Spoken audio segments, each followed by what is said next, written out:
Olá, eu sou a Andrea. E eu sou a Dani, sejam muito bem-vindos a mais um episódio do Vozes do Transporte.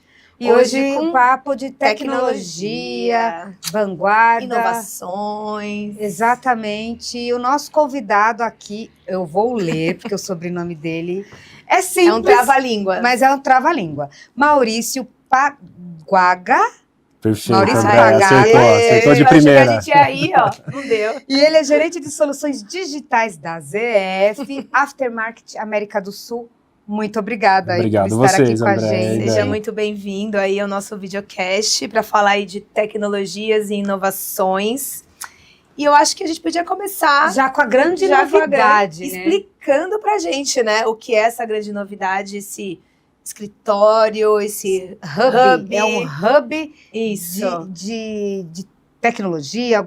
De pessoas pensantes sobre isso. Como que funciona? O que seria? Não, é isso mesmo, Dani e Andréia. A ZF, né, ela tem uma visão muito consolidada do que vai ser o futuro do mercado de reposição nos próximos anos, né? Então, olhando para esse planejamento, né, e essa visão que nós temos, nós criamos, né, um espaço em que a gente consiga colocar negócios e desenvolvimento de produtos digitais no mesmo ambiente, né? Então esse espaço ele vem para consolidar já a estratégia da ZF, que já está em curso, né, e fazer com que a gente progrida cada vez mais nesse sentido. E vocês têm esse mesmo escritório ou hub em outros países também, né? Quais são os países? Olha, hoje nós já temos, Dani, na Irlanda, em Dublin, em Barcelona, na República Tcheca e na Polônia, né? Curioso não ter na Alemanha. Tem uma razão, já que a ZF é uma empresa alemã? Olha, tem algumas razões, né? Mas a gente acredita que ter esses desenvolvimentos pulverizados, né, locais com culturas distintas, né, podem ser bastante benéficos para a ZF. E por que o Brasil? Assim, quando vocês foram pensar em mais um escritório, quais foram os países que vocês estavam pensando e por que o Brasil foi eleito? O Brasil A gente precisava sair um pouco do polo ali Europa, né? Então os locais que eu mencionei são polos dentro da Europa, né? Então quando a empresa começou a pensar, né, aonde seria o local mais adequado, nós tínhamos Ásia, né, China e Índia, né, ali também na pauta, né? Mas o Brasil acabou sendo escolhido, né, pela qualidade dos talentos que nós temos aqui, né, pela entrega dos brasileiros, né, e pelas necessidades do mercado, né? A gente sabe que a América do Sul precisa de soluções específicas, né, que ninguém melhor que os brasileiros para poder colocar em prática. E legal que você disse que, inclusive, vocês exportam profissionais, né? Você falou que, acho que é no escritório de Dublin, Sim, que tem brasileiros. É isso? É isso mesmo. E aqui também tem de outros importados, né? Mentes importadas ou mais brasileiro? Como que... Quem forma esse hub? Olha, o escritório aqui no Brasil é composto 100% por brasileiros, né? No entanto, quando você olha para os outros escritórios que nós temos ao redor do mundo, né, especialmente Dublin, que eu mencionei, André, nós temos 20% ali da população, né, dos talentos vindos do Brasil. Mas isso é muito curioso, né? Sim, São engenheiros, técnicos, que time de profissional que hoje para trabalhar com essa nova era, né, da digitalização e tal? Normalmente são engenheiros, né? Engenheiros, cientistas da computação, né? Mas basicamente pessoas que se desenvolveram, né, em programação de software, né? Então são programadores, né, muito qualificados, né, que acabam fazendo parte desse corpo técnico nosso. E o que sai dessas mentes brilhantes reunidas num único espaço? O que se desenvolve ali, que tipo de solução ou produto, enfim? Não, legal, Dani, tangibilizando um pouco, né, porque o escritório em si, ele, né, é apenas um escritório, né, mas o importante é o que é produzido ali dentro, né. Então, olhando para o futuro do aftermarket, que é aquilo que nos motivou a fazer isso, né, nós vemos pilares muito bem estruturados, né, de como que esse mercado vai se desenvolver ao longo dos próximos anos. Então, olhando para o primeiro pilar, né, com distribuidores, por exemplo, nós acreditamos que a forma de se comercializar peças, né, ela vai sofrer uma transformação digital muito forte, né? Então, plataformas de comercialização de peças, né, que liga quem compra a peça e quem revende a peça, né, então, ou seja, oficina mecânica, frota e o distribuidor, né, é uma das soluções que estão sendo desenvolvidas aqui no Brasil. Tá? Quando você fala na forma de comprar peças, você pode assim trazer um exemplo, Claro. até para quem nos assiste, como seria essa nova forma? Antes de eu falar da nova forma, né, vamos lembrar como que é a cadeia hoje, André. Tá, legal. Né? Então a indústria produz, né, então manda isso para um determinado centro de distribuição. Esse centro de distribuição manda para um grande distribuidor, né? Esse grande distribuidor faz negócios com uma rede de atacado ou uma rede de varejos, né? Muitas vezes, depois do grande varejo, ainda tem o pequeno varejo de bairro, né? No caso de oficinas mecânicas, de veículos leves, por exemplo. E aí sim que essa peça chega até a oficina mecânica, né? Então é uma cadeia bastante tradicional, né? Mas também bastante longa, né? Então os lead times são longos, né? E a gente acredita que nesse meio, né, existem vários pontos em que a digitalização pode ter o seu papel. Tá? Para agilizar esse Para agilizar isso, né? Claro que a gente sempre vai respeitar essa cadeia, né? Então cada um tem a sua parte do negócio, né? Mas ferramentas digitais, como uma plataforma de marketplace, por exemplo, que é o que nós estamos desenvolvendo lá, né, podem ajudar muito, né, o processo de compra, o processo de escolha da oficina mecânica na hora de aplicar a peça no veículo. Isso é legal, o processo de escolha, porque essa questão da compra online, ver se eu estou certa, se eu entendi mesmo. Claro. Às vezes você pode comprar uma peça, de repente, que não é a 100% adequada para o seu produto. Então, isso seria uma forma também de uma compra mais assertiva. Sim. Por aquela pessoa que às vezes não é tão técnica, tão especializada, por trabalhar justamente no aftermarket, ela não é... Né? Não é o business dela, o business dela é comercializar, não entender, entre aspas. Seria mais ou menos isso? É uma forma de isso. Você ter mais, dar uma coisa mais facilitada para o seu cliente. Não deixa de ser seu cliente também. Não, sem dúvida alguma. O mecânico que está aplicando a peça, seja em um caminhão, seja em um veículo de passeio, né, ele é o tomador de decisão, que peça ele vai aplicar, né? Então, a gente quer facilitar a vida, né, desse aplicador da peça, né? De que forma que a gente faz isso? E foi muito legal você tocar nesse ponto, porque uma das grandes dores hoje, né, é a quantidade de devoluções, né? Então, o aplicador, o mecânico, ele adquire uma determinada peça e na hora de aplicar não é a peça adequada. Né? Existem muitas referências, né? Cada peça tem um part number, né? Um número de referência, né? Então cada fabricante tem a sua, né? Cada distribuidor tem a sua referência, né? Então muitas vezes na hora de correlacionar isso com determinado veículo, né? Existe uma confusão e aí acaba gerando esse volume de devoluções. Que daí é complicado também.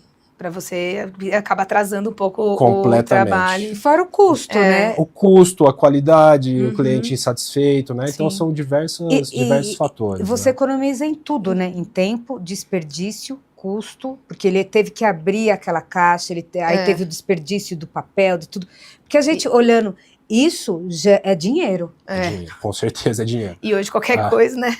E assim, e quando a gente fala transformando as coisas em dinheiro, né? Quando você eventualmente está fazendo um reparo em um carro particular de passeio, o tempo ali perdido, claro que é um prejuízo, né, para o proprietário, mas quando a gente fala de pesados, o veículo parado, né, a gente sabe muito bem o problema que é em termos financeiros. Você perde até a questão de fidelização, né? Cliente. Porque se o cliente precisa do caminhão pronto em 24 horas, e não tem a peça, ou a peça foi errada e tal. Então esse centro, na verdade, lucro, né? Essas mentes pensantes, elas estão analisando isso. Todos os processos ou todas as situações que você possa dar uma agilizada ou uma otimizada em tudo, assim, é isso? Exatamente, Dani. Fechando o capítulo da plataforma do Marketplace, quando o usuário, né, o mecânico, ele faz a busca pela peça, a ZF tem mecanismos, né, de garantir que a peça que ele está adquirindo é a peça adequada para aquele veículo, tá? E não é peça somente da ZF, tá? Então nós temos um banco de dados de todas as marcas, tá? Então seja qual for a peça, de qual marca for, a plataforma ajuda a garantir que o mecânico faça a escolha correta. E quando você analisa, né, até nas outras regiões que vocês já atuam com esse tipo de escritório, quais são as principais demandas, assim, que faz vocês quererem desenvolver? Quais são as principais dores de cada situação ali? Você falou da peça, precisava agilizar. Quais outras aqui dentro do Brasil? Legal. Eu falei do primeiro bloco, né, Dani, que são os distribuidores, né? Uhum. Então, distribuidores e mecânicos, né? Que são ali o cliente e o consumidor. Um outro bloco em que a gente atua fortemente é junto com as frotas, em termos de conectividade. Né? Porque a gente acredita que você ter informação em tempo real do que está acontecendo com a sua frota, o que precisa ser feito em termos de manutenção, né? Quais peças você vai precisar daqui a algum tempo, né? A previsibilidade. A previsibilidade. Até mesmo ferramentas de diagnóstico remoto.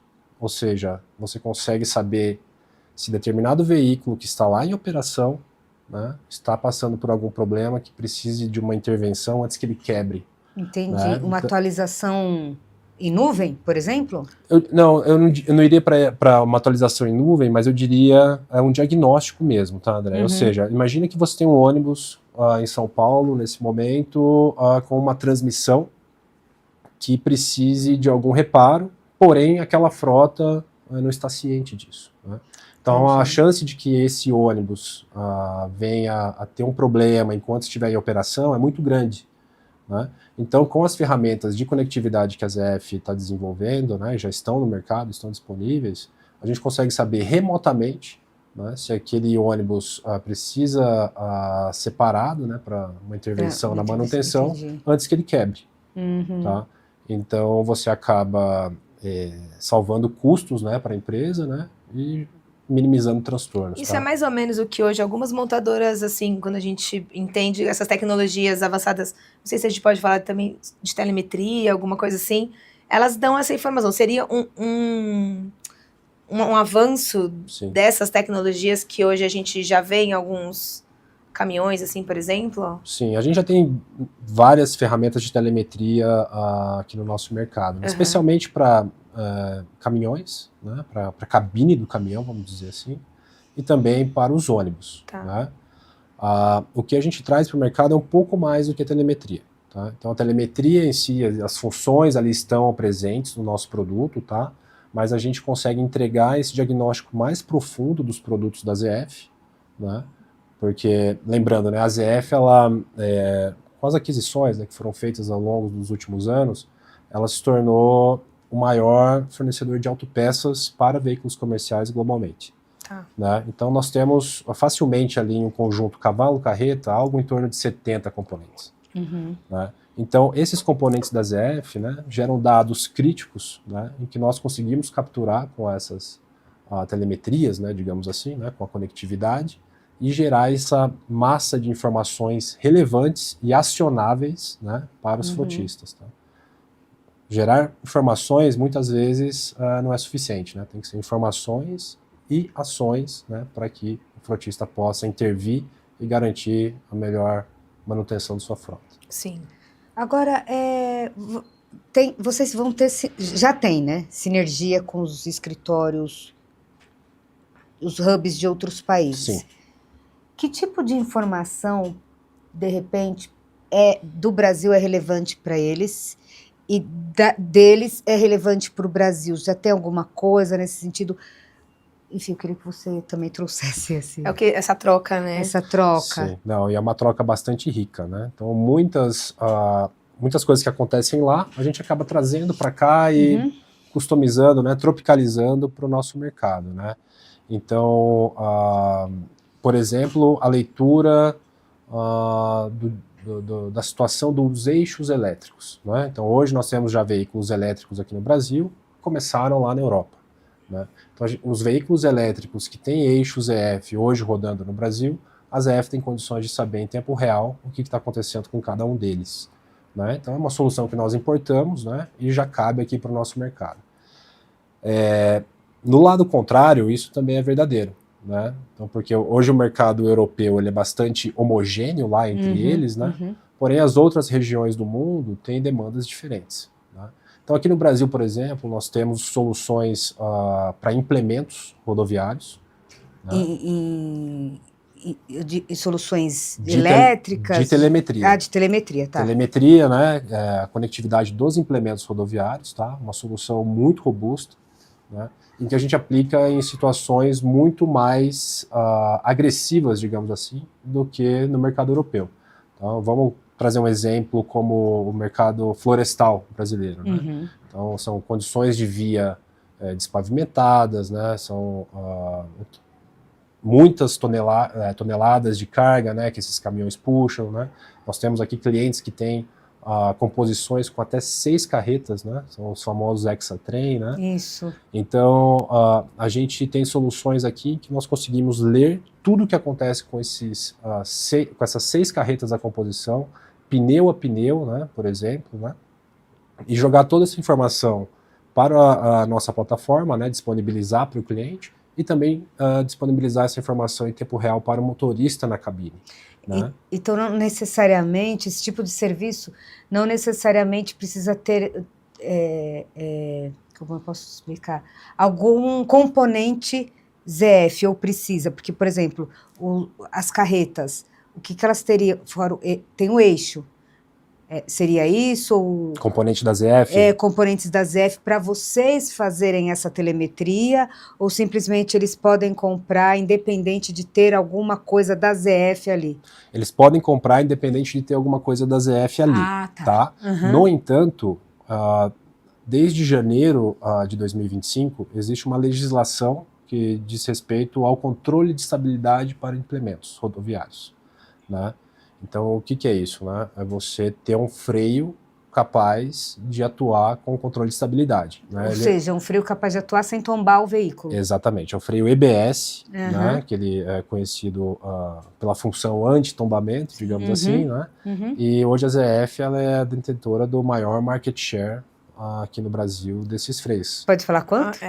Acima de 70%. Caramba, é bastante. É bastante. Então, aí vocês conseguem realmente ter um olhar mais clínico. Sim, exatamente. Então, entendi. Esse componente, né, ele é um dos primeiros componentes que deixa a carreta inteligente, digamos assim, né? Então tem uma série de dados que transitam ali, né, para que ele possa fazer essa frenagem. Então a gente extrai esses dados e coloca de maneira bastante fácil de entender, né, pelo gestor de frota, né, para poder tomar as ações. Agora, e essa solução foi exportada para outros países, né? Para complementar a sua pergunta, né? Então a gente não deve nada para nenhum país hoje em dia, em termos de tecnologia, desses estudos, não deve nada para os países europeus, enfim. Isso que eu ia falar, se a gente às vezes está até em questão de à frente na vanguarda, porque 6 eixos, onde mais a gente vai achar? Não existe, então essas coisas, né, eu acho que o desafio é maior, Sim. Né, de você fazer uma leitura ali em tempo real e ter que intervir e tal numa linha de eixo ali, né, de 6 eixos 6 carretas. 6 carretas, é quase uma linha de eixo, digamos assim. Então, coisa. Isso não existe, né, nesses mercados. Não existe. Imagine que nessas carretas nós lemos a temperatura, além das informações do freio, nós lemos a temperatura e pressão de cada um dos pneus, né? Nós chegamos a ter composições com 52 pneus.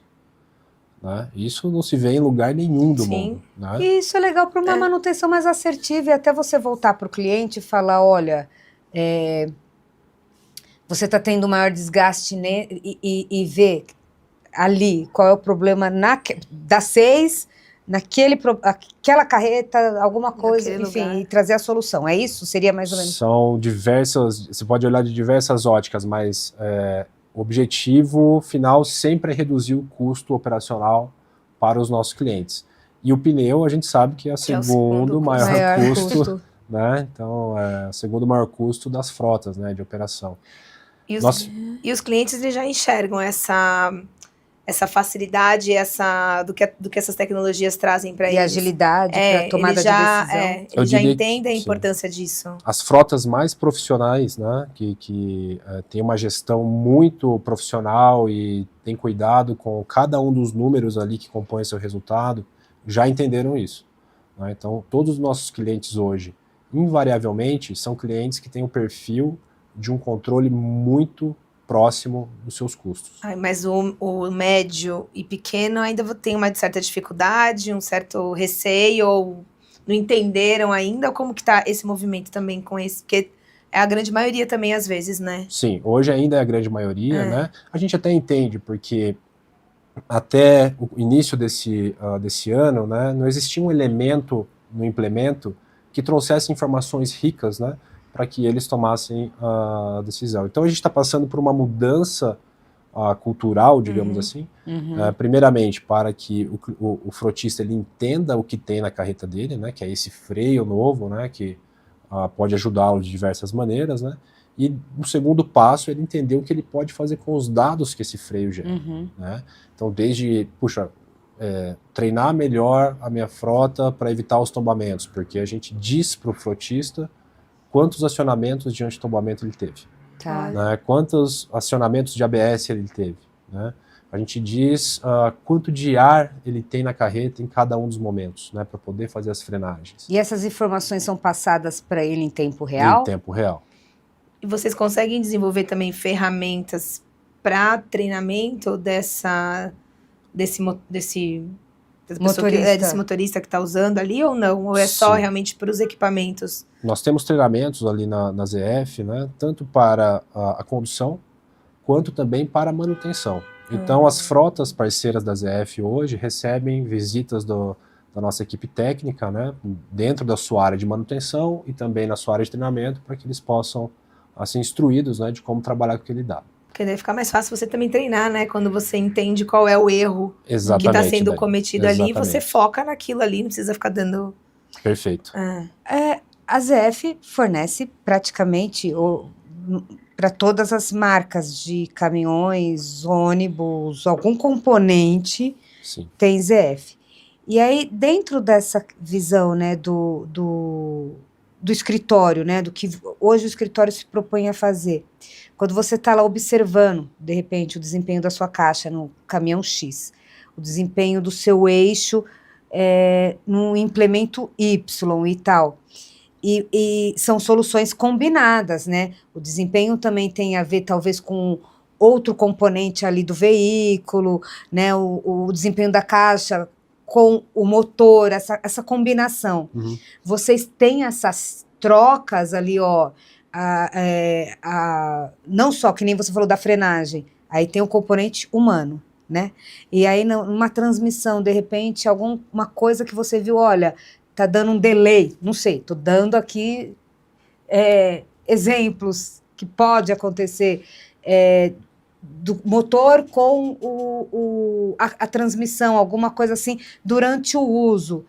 Aí você leva esses feedbacks para as montadoras. Como que funciona isso, né? Porque é todo um trabalho integrado. Sim, sem dúvida então, alguma. Como que se faz isso? Se existe isso, se eu estou tirando coisa da minha cabeça? Enfim. Não, existe. Se eu estou viajando aqui. Se eu estou sendo muito... E é legal você perguntar nesse momento, porque a gente está nesse capítulo das frotas ainda, né? Então, essa pergunta que você acabou de colocar, André, ela se aplica bastante aos ônibus, né? Então, hoje nós conseguimos entender exatamente o que está acontecendo com a transmissão, né? Então, seja pela relação dela com outros componentes ou pela transmissão em si, né? Então, tudo que está acontecendo naquele veículo que possa interferir na operação da transmissão é gerado um alerta, né? E esse alerta ele é detectado tanto pelo frotista que usa a nossa solução, quanto pelo back-office, né? Pelo escritório da ZF que está ali olhando aquele veículo, né? Então, rapidamente a gente consegue identificar se aquilo é um ponto crítico, né, que exige que o veículo seja parado imediatamente, né? Se é um ponto que exige atenção, pode ser feita uma manutenção posteriormente, né? Ou se está tudo bem com o veículo. Então, sim, né? Cada coisa que acontece com a transmissão que pode afetar o componente, a gente consegue identificar. Mas a minha pergunta seria assim, aconteceu com a transmissão, mas não por causa da transmissão, mas outro componente que ela trabalha em conjunto. Sim. Aí vocês identificam. Também. Mas isso é levado para a dona desse outro componente? Como que funciona isso? Ou não? Vocês já podem tem essa questão de vocês já podem intervir e fazer o que tem que ser feito ali?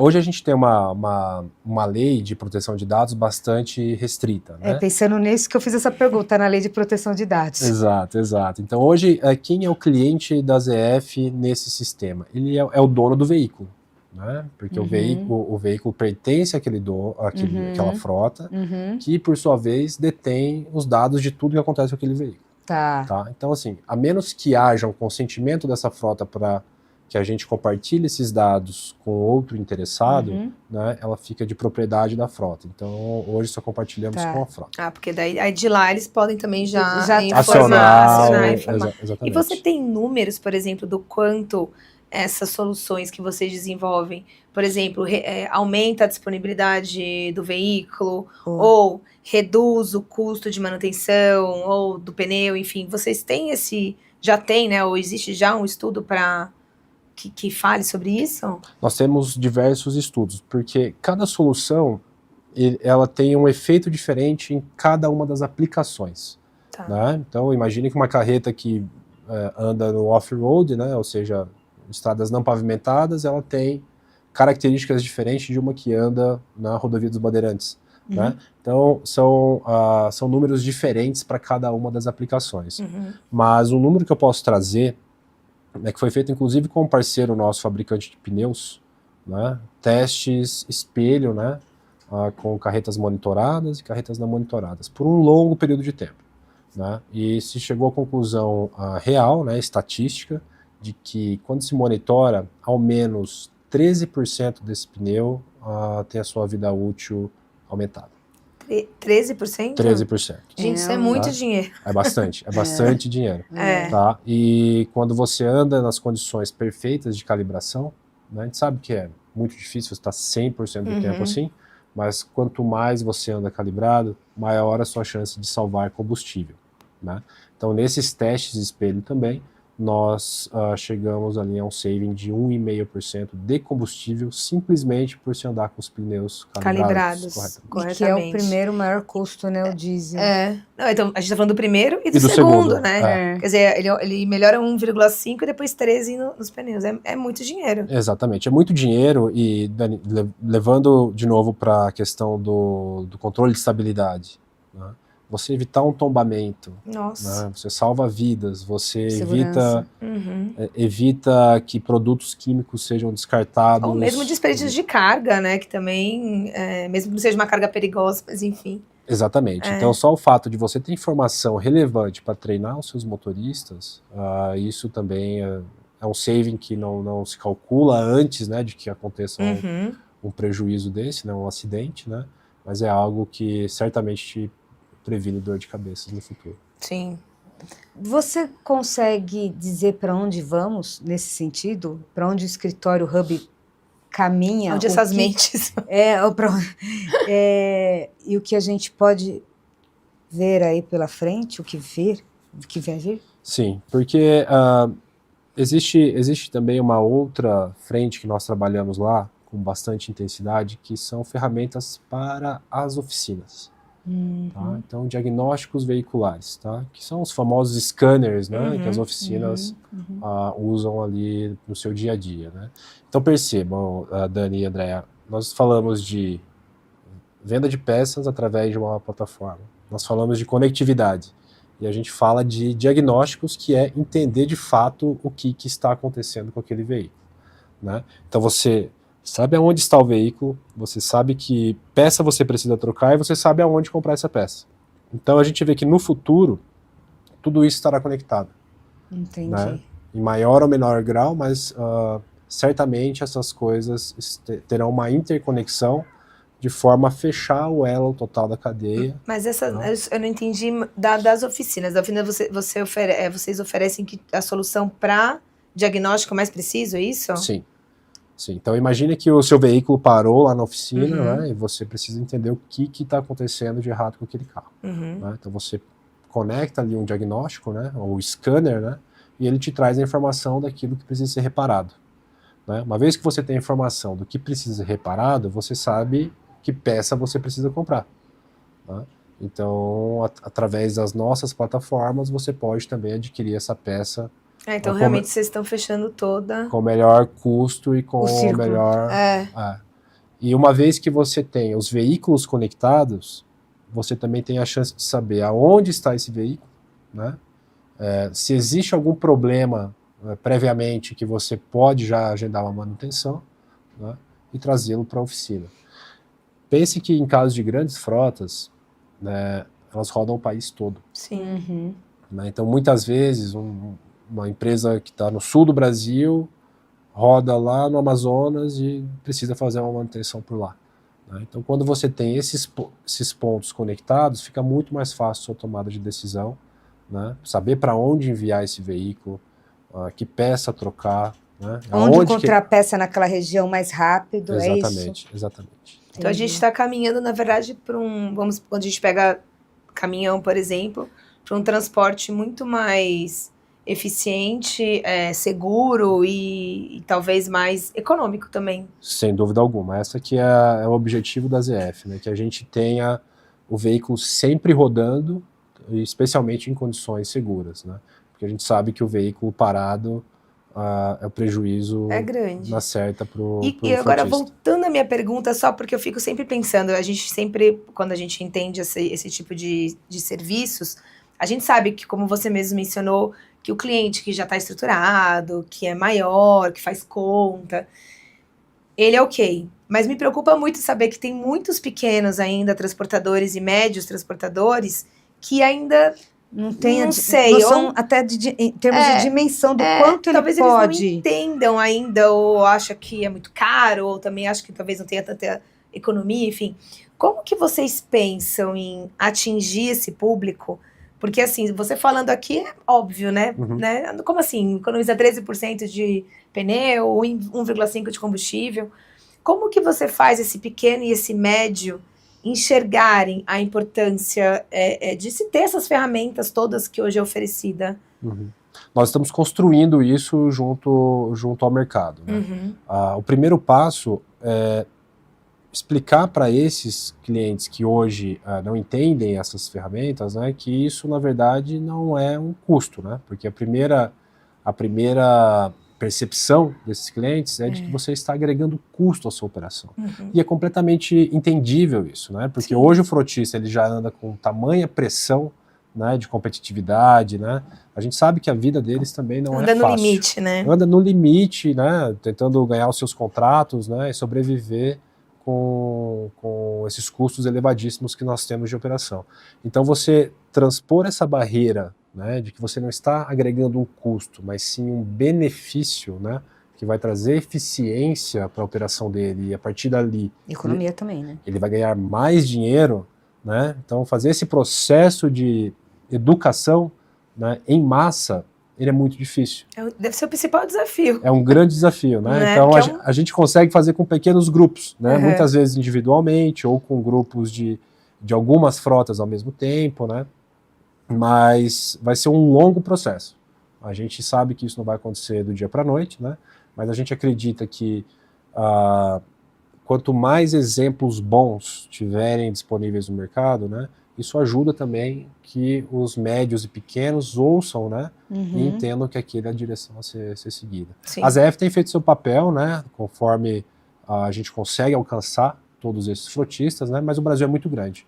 Né, muito grande, então até que isso seja homogêneo, né, vai levar alguns anos ainda. Sim. Os que hoje já utilizam, você tem esses feedbacks, eles enxergam, e se a gente gosta de números, os ganhos em termos de economia, você falou aí, mas em termos de custo, você já conseguiu mensurar, olha, sua frota economizou X por meio da nossa ferramenta, dessa nossa entrega. Você tem isso? A gente não chega a fazer os cálculos por nós mesmos, né? Nós esperamos que os clientes façam seus cálculos e cheguem às suas conclusões, né? A gente acha que seria muita pretensão a gente fazer o cálculo para o cliente, né? Mas nós temos feedbacks de clientes que através de treinamentos, né, eles reduziram o número de tombamentos de forma muito significativa, né? Então, um dado para trazer para vocês, de um dos grandes clientes nossos, é de que o payback de todo o investimento que foi feito, né, pela redução dos acidentes, né, foi de 2 meses. Tá? 2 meses? Um payback super rápido. Muito rápido. Muito rápido. Então, é isso que eu dizia, Dani. A princípio, à primeira vista, o frotista olha aquilo como custo. Né? Mas quando ele tem casos reais ali na operação dele, né, ele vê que aquilo se paga muito rápido. Nossa, 2 meses é muito rápido. Muito rápido. Eu tô chocada. Porque é muito rápido. Porque, geralmente, qualquer investimento que se faça, leva um tempo, né? às vezes 1 ano, Exatamente, exatamente. Temos casos de clientes que... E as aplicações são diversas, né? Cada cliente olha para aonde dói mais, né? Mas temos casos de clientes que carretas 0 km foram roubadas e simplesmente pelo fato de terem o nosso equipamento foram identificadas rapidamente aonde estavam. Entendi. Né? Então já se evita um prejuízo grande também. Assim. A gente caminha muito para a questão também da eletrificação, novas tecnologias. De alguma forma, isso também, né? O serviço de vocês, o Hub, pode colaborar até na questão de desmistificar, por meio justamente dessas experiências, a nova tecnologia e também o aftermarket, né? Porque ele vai ter que trabalhar com componentes que ele não está adaptado, ou um motor elétrico, ou uma caixa híbrida, que a ZF já está em testes ou operando na Europa, né? A caixa híbrida, a traction híbrida. Então, isso é um novo componente, sim, né? Uma nova aplicação. Então, de alguma forma também, vocês já se preparam para isso, para conversar tanto com a galera do aftermarket, quanto com o transportador, enfim. Sem dúvida alguma. A nossa ferramenta para os ônibus, por exemplo, ela já traz a visão dos dois mundos. Né? Porque hoje a gente tem ônibus elétrico, né? Exatamente. A gente sabe que a frota não tem somente ônibus elétrico. Né? Tem o ônibus elétrico e o ônibus convencional a diesel. Né? Então, a gente coloca lado a lado os dois ônibus, né, nessas nossas plataformas, né, para que se acompanhe o desempenho de ambos os ônibus com as mesmas métricas. Né? Então, hoje a frota consegue dizer muito bem, né, qual que é o benefício de uma ou outra solução. Tá? E no aftermarket, são peças aí, são componentes agora, um para atender motor diesel e outro para atender o motor elétrico. Também mostrar para esse dono de oficina, ou mesmo a aplicabilidade, né? Não, às vezes não, de repente, comprar uma peça errada, também vai para esse caminho? Sim, sim, sem dúvida alguma.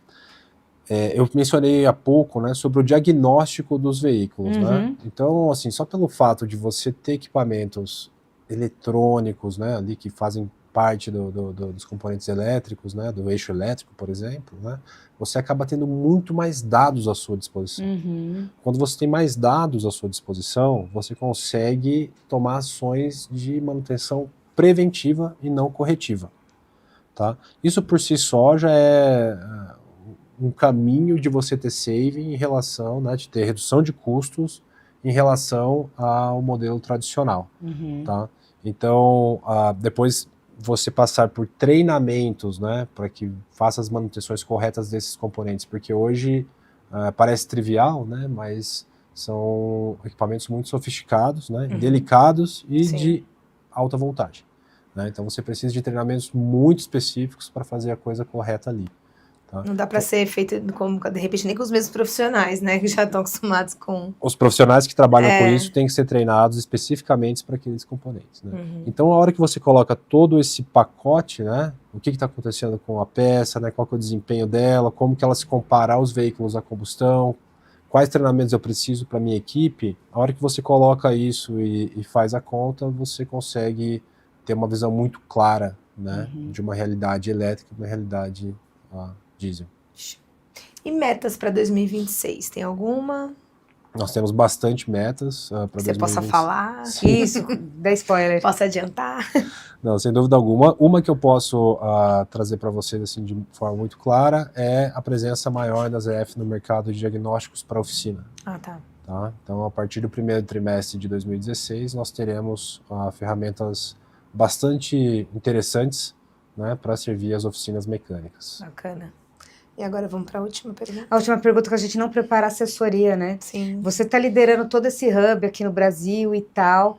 E aí, como que é, né? Porque é um novo desafio, acredito eu. Deve dar uma estressada, talvez. Apesar de você parecer bem calmo. Mas você parece ser tranquilo. Tranquilo, até. Mas como que você faz para dar uma desestressada e sair um pouco desse mundo de Ou buscar inovação? Olha, eu gosto bastante isso mais no aspecto fora do escritório, né? É esse aí.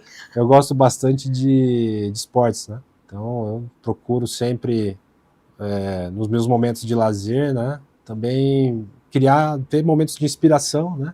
Para que, com a mente um pouco mais tranquila, né? Fora do dia a dia do escritório, a gente consiga trazer ideias um pouco mais frescas, né? E às vezes até aquela solução, né? Que você saiu um dia do trabalho sem ter a solução, você voltar com aquilo pronto, né?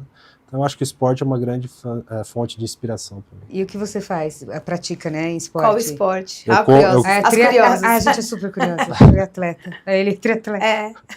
Não, eu corro bastante. De 42 km. Não, eu corro bastante, Você não chega a ser 42. Você faz maratona, participa de maratona? Eu cheguei a fazer meia maratona, tá? Meia maratona. Então, eu não passei disso. Poxa, mas já é muito. Olha que legal. Bacana.